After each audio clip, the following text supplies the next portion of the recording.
Hello guys, welcome to the accounting class. Financial statement में profit and loss account और balance sheet आप जानते हैं, लेकिन एक और फाइनेंशियल स्टेटमेंट होता है जिसे कैश फ्लो स्टेटमेंट कहते हैं। ये क्या होता है, इसको क्यों बनाया जाता है, इसको आज की वीडियो में हम लोग देखेंगे। तो चलिए शुरू करते हैं वीडियो। डिटेल में देखते हैं कि आखिर कैश फ्लो स्टेटमेंट होता क्या है। Cash flow statement is a statement that shows cash flows. देखिए, जो प्रॉफिट एंड लॉस अकाउंट बनाया जाता है और जो बैलेंस शीट बनाई जाती है, ये दोनों एक्रूअल बेसिस पर बनाए जाते हैं। एक्रूअल बेसिस का मतलब ये होता है कि उसमें कैश फ्लो को कंसीडर नहीं किया जाता है, बल्कि एक टाइम पीरियड के अंदर होने वाले एक्सपेंसेस और टाइम पीरियड से रिलेटेड इनकम को दिखाया जाता है। एक्सपेंस और इनकम का मतलब ये ज़रूरी नहीं है कि कैश का भी फ्लो होगा। कैश आएगा या कैश जाएगा, इस बात की गारंटी इनकम और एक्सपेंस से नहीं होती है, क्योंकि बहुत सारे क्रेडिट ट्रांजेक्शन्स होते हैं जिसमें आपने परचेज किया है लेकिन आपने उसका कैश अदा नहीं किया है, तो कैश फ्लो नहीं हुआ, लेकिन वो एक्सपेंस हुआ। तो बहुत सारी इस तरीके से इनकम भी होती हैं, जैसे आपने सेल कर दिया है क्रेडिट पर, तो क्रेडिट पर सेल करने के बाद सेल तो होगी, उसे इनकम में तो काउंट कर लेंगे, लेकिन कैश का फ्लो नहीं होगा उस टाइम पर। तो कैश फ्लो का मतलब ये नहीं है कि इनकम हो गई तो कैश फ्लो हो गया, या एक्सपेंसेस हो गया तो कैश फ्लो हो गया, क्योंकि जो प्रॉफिट एंड लॉस अकाउंट बनाया जाता है और जो बैलेंस शीट बनाई जाती है वो एक्रूअल बेसिस पर बनाई जाती है, जबकि cash flow statement cash basis पर बनाया जाता है। इसके अंदर कैश का फ्लो रिकॉर्ड किया जाता है। अब ये फ्लो दो तरह का होता है, इनफ्लो और आउटफ्लो। कैश का आना इनफ्लो कहलाता है और कैश का जाना आउटफ्लो कहलाता है। तो बस सिंपल टर्म में समझ लीजिए कि कैश फ्लो स्टेटमेंट एक स्टेटमेंट है जो कि कैश के फ्लोज को बताता है। कैश फ्लो का मतलब क्या होता है? Inflow and outflow of cash and cash equivalent. अब यहां पर नाम तो इसका कैश फ्लो है, हम लोग कैश फ्लो की बात करेंगे, लेकिन कैश के अंदर सिर्फ कैश को नहीं बल्कि कैश इक्विवेलेंट को भी शामिल करते हैं। अब जब भी कभी आप देखेंगे कैश फ्लो स्टेटमेंट में, तो कैश एंड कैश इक्विवेलेंट की बात होगी। कैश तो मतलब समझ में आता है कि कैश मतलब करेंसी, वो मनी जिसका इस्तेमाल करते हैं हम लोग ट्रांजेक्शन्स में, ये तो क्लियर है। लेकिन अब कैश इक्विवेलेंट क्या होता है?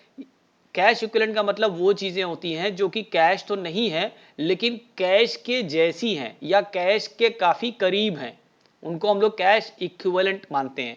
तो कैश फ्लो स्टेटमेंट के अंदर हम कैश और कैश जैसी चीज़ों के इनफ्लो और आउटफ्लो को दिखाते हैं। कैश फ्लो में लेकिन जो हम इनफ्लो और आउटफ्लो दिखाएंगे कैश का, उसके अंदर कुछ चीज़ों को नहीं दिखाते हैं, ये समझ लीजिए आप। Cash flow exclude movement between that constitute cash और cash equivalent because they are part of the cash management। देखिए, कैश और कैश इक्विवेलेंट जैसी चीजों का अगर कोई मूवमेंट होगा तो उसको कैश फ्लो नहीं मानेंगे, क्योंकि वो कैश मैनेजमेंट का पार्ट होती हैं। अब कैश और कैश इक्विवेलेंट के बीच में अगर कोई मूवमेंट हुआ तो उसको नहीं मानेंगे। वो क्या चीज होता है? एग्जाम्पल के तौर पे आप समझ सकते हैं कि जैसे cash withdrawn from bank for business, business के लिए आपने कैश बैंक से निकाला, तो यानी आपका बैंक बैलेंस था, ओके। अब जब आपने इस कैश निकाल लिया तो आपका बैंक बैलेंस कम हो गया और कैश आपका ऊपर हो गया। तो कैश और बैंक दोनों कैश एंड कैश इक्विवेलेंट की कैटेगरी में आते हैं, ये दोनों आते हैं। तो total cash and cash equivalent पर कोई असर नहीं पड़ेगा इस मूवमेंट से, इसलिए इसको हम लोग कैश फ्लो नहीं कंसिडर करेंगे, क्योंकि ये कैश का एक फॉर्म है जो दूसरे फॉर्म में बदल जा रहा है। तो बैंक से कैश में ट्रांसफर हो जाना या कैश से बैंक में ट्रांसफर हो जाना, इसको कैश फ्लो नहीं माना जाएगा। दूसरा एग्जांपल देखते हैं, cash deposited into bank out of cash. आपके पास कैश था, ओके, आपने इसको बैंक में डिपॉजिट कर दिया, तो इससे क्या होगा? आपका कैश का बैलेंस कम हो जाएगा लेकिन बैंक का बैलेंस बढ़ जाएगा। तो ये भी कोई फ्लो नहीं हुआ, क्योंकि इसके अंदर भी कैश और बैंक दोनों इन्वॉल्व है और कैश और बैंक दोनों ही कैश एंड कैश इक्विवेलेंट के ही पार्ट होते हैं। तो overall cash and cash equivalent पर कोई असर नहीं पड़ेगा इस ट्रांजेक्शन से। तो इस ट्रांजेक्शन को भी हम लोग कैश फ्लो नहीं मानेंगे, therefore it should be excluded. तो इसको भी हम लोग एक मूवमेंट के तौर पर कैश फ्लो स्टेटमेंट में नहीं दिखाएंगे। एक एग्जांपल और देखते हैं, जैसे सेल या purchase of short term marketing securities. Short term marketing securities को भी कैश इक्विवेलेंट ही मानते हैं।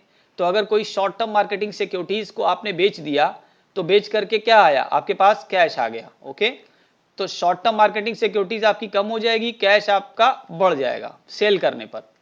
लेकिन ये जो ट्रांजेक्शन है सेल्स का, ये भी आपके कैश एंड कैश इक्विवेलेंट के ही अंदर होगा, इसलिए इसको भी कैश फ्लो नहीं मानेंगे, क्योंकि शॉर्ट टर्म मार्केटिंग सिक्योरिटीज भी आपकी कैश इक्विवेलेंट में आती है और कैश तो कैश है ही। तो शॉर्ट टर्म मार्केटिंग सिक्योरिटीज को अगर आप सेल करते हैं या इसको परचेज करते हैं, परचेज करने पे क्या होगा, शॉर्ट टर्म मार्केटिंग सिक्योरिटीज आपकी बढ़ जाएगी, कैश आपका कम हो जाएगा। तो ये दोनों ही शॉर्ट टर्म मार्केटिंग सिक्योरिटीज और कैश दोनों ही कैश एंड कैश इक्विवेलेंट के अंदर आते हैं, इसलिए इन दोनों में अगर कोई चीज बढ़ जाए या कोई घट जाए एक दूसरे की वजह से, तो उसको भी हम लोग फ्लो नहीं कहेंगे कैश फ्लो का। तो ये सारे एग्जाम्पल थे जो कैश फ्लो की कैटेगरी में नहीं आते हैं कैश फ्लो स्टेटमेंट में, क्योंकि ये सारे एक ही चीज से बिलोंग करने वाले हैं। कैश एंड कैश इक्विवेलेंट में आता क्या है, कैश एंड कैश इक्विवेलेंट के अंदर हम कैश को तो लेंगे ही, उसके अलावा बैंक बैलेंस, बैंक में जमा पैसा, उसको भी काउंट करते हैं। उसके अलावा कोई चेक या कोई ड्राफ्ट आपके पास है जो किसी ने आपको दिया है, वो भी कैश एंड कैश इक्विवेलेंट का ही पार्ट होता है। बैंक ने आपने छोटे टर्म के लिए, शॉर्ट टर्म के लिए कुछ पैसा जमा कर रखा है जिसको आप जब चाहे निकाल सकते हैं या बहुत कम टाइम में, शॉर्ट टर्म का मतलब लगभग 3 महीने के आसपास के लिए आपने कोई अगर अमाउंट डिपॉजिट कर रखा है तो बहुत जल्दी ही वो कैश में कन्वर्ट हो जाने वाला है, इसलिए इसको भी कैश इक्विवेलेंट में ही रखेंगे।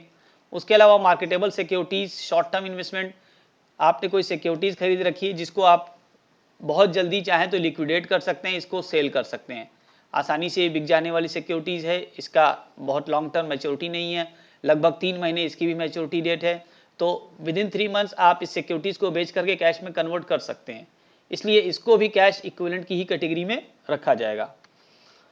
इसके बाद current investments are also taken marketable securities. अगर करंट इन्वेस्टमेंट दिया हुआ है क्वेश्चन में तो इसको भी मार्केटेबल सिक्योरिटीज ही मानेंगे, और मार्केटेबल सिक्योरिटीज को अभी मैंने बताया कि ये शॉर्ट टर्म इन्वेस्टमेंट है और शॉर्ट टर्म इन्वेस्टमेंट को हम लोग कैश इक्विवेलेंट मानते हैं।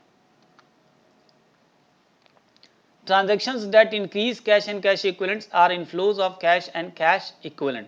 वो ट्रांजैक्शन जिससे कैश और कैश इक्विवेलेंट बढ़ जाए उसको बोलेंगे इनफ्लोज, इनफ्लोज ऑफ कैश।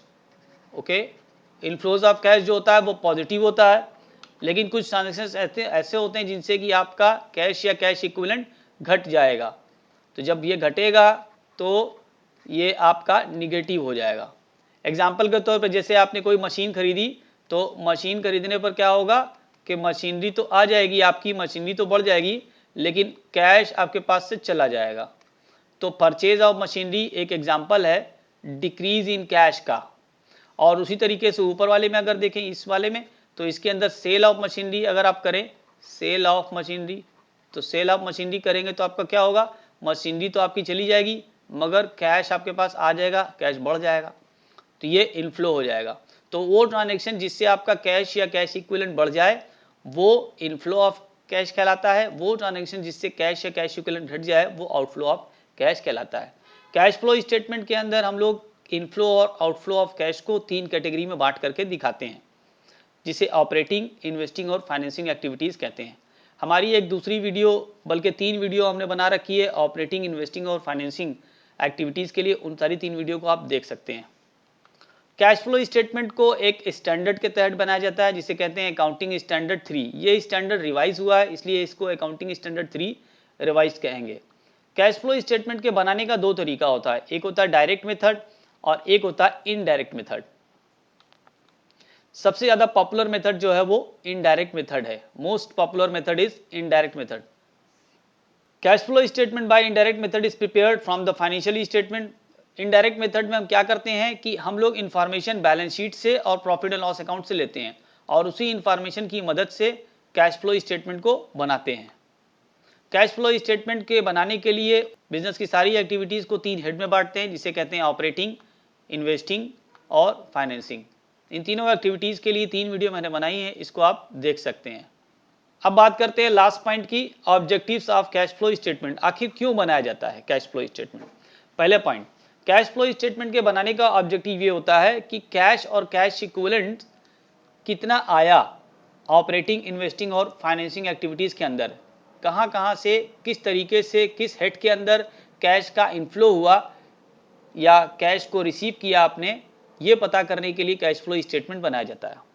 दूसरा हम लोग ये देखते हैं कि ऑपरेटिंग, इन्वेस्टिंग और फाइनेंसिंग एक्टिविटी के तहत कैसे कैसे कितना कितना अमाउंट कैश के तौर पे गया, यानी application of cash and cash equivalent जानने के लिए कैश फ्लो स्टेटमेंट बनाया जाता है। और तीसरा लास्ट ऑब्जेक्टिव ये होता है कि जब हमने इनफ्लो देख लिया यानी सोर्सेज ऑफ कैश को देख लिया पहला ऑब्जेक्टिव में कि कौन कौन से सोर्सेज से कैश का इनफ्लो हो रहा है, दूसरे ऑब्जेक्टिव में हमने ये देख लिया कि कौन कौन से एप्लीकेशन हो रहे हैं कैश के, यानी कैश कहाँ कहाँ जा रहा है। तो इनफ्लो हमने देख लिया, उसके बाद हमने आउटफ्लो भी देख लिया। अब इनफ्लो और आउटफ्लो का जो डिफरेंस होता है उसे कहेंगे change in cash and cash equivalent.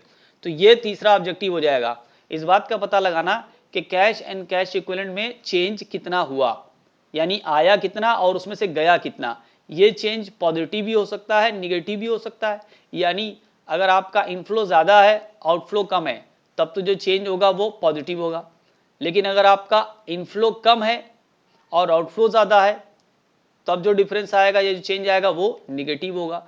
मान लीजिए आपका इनफ्लो है 2000 रुपये, ये है इनफ्लो, ओके, जबकि आपका आउटफ्लो है 3000,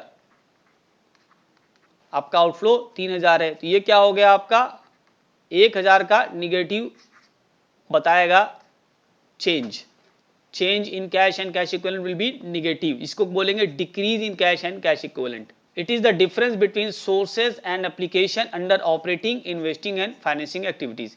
तीनों एक्टिविटीज के इनफ्लोज एंड आउटफ्लोज को हम निकालेंगे और उसके बाद उनके डिफरेंस को हम निकालेंगे कि टोटल इनफ्लो और टोटल आउटफ्लो में क्या डिफरेंस रहा, उस डिफरेंस को ही हम लोग चेंज बोलते हैं।